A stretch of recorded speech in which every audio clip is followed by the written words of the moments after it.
Leo tunakutana wana mawakili na wanasheria wa Tanzania. Tunakutana hapa mjini Arusha katika mkutano mkuu wa chama cha sheria Tanganyika.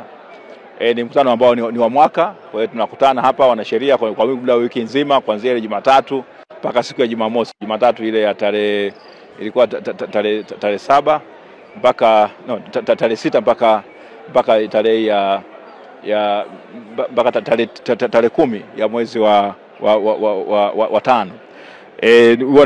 Huwa ni kukutana kujadiliana hali ya ustawi wa chama chetu, kwamba tuna hali gani, ni kitu gani ambacho kinaendelea, na kwa kuwa kuangalia utendaji mzima wa chama chetu, uongozi mzima ambao unafanya kazi, unatupatia ripoti mbalimbali, kamati mbalimbali za chama zimefanya nini. Vile vile kuna kuwa na mawasilisho ya mada kubwa ambazo zinazungumzwa mwaka huu zinahusiana na sheria na mfumo mzima wa uchaguzi wa Jamhuri ya Muungano ya Tanzania. Kwa hiyo ndio mkutano huo ulikuwepo, umefunguliwa na mgeni rasmi ambaye alikuwepo hapa, ambaye ni waziri. Na baada ya hapo sasa, kesho tunapokea ripoti nzima za utendaji wa secretariat ya TLS na rais anasemaje. Na baada ya hapo utakuwa na maswali na nini, na ndio hayo. Na vile vile hata ile taasisi ya maslahi au ustawi wa mawakili DTF itaweza kutoa na yeye ripoti yake. Kwa hiyo ndio kwa sehemu kubwa ndio hayo. Sasa kuna swala ambalo ameniuliza hapa kuhusiana na kile ambacho kimejiri jana katika bunge la Umoja wa Ulaya. Wenzetu wana bunge la Umoja wa Ulaya kama ambavyo sisi katika Umoja wa Afrika vile vile tuna bunge la Umoja wa Afrika.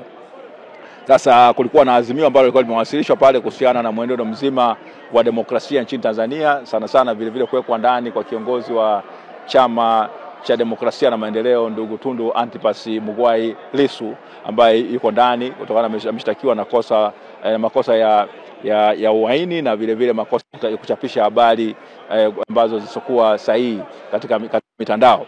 Sasa bunge la Ulaya lilikuwa limepitia mwenendo mzima wa jinsi ambavyo demokrasia Tanzania inavyoendeshwa, kwamba ni nchi ya vyama vingi, lakini walikuwa wanazungumzia kwamba vyama vya upinzani au vyama vya ushindani vimekutana na mazingira magumu sana ya kuweza kufanya kazi zao, na kutokana na mwenendo mzima kwamba viongozi wa vyama vya upinzani wanawekwa ndani.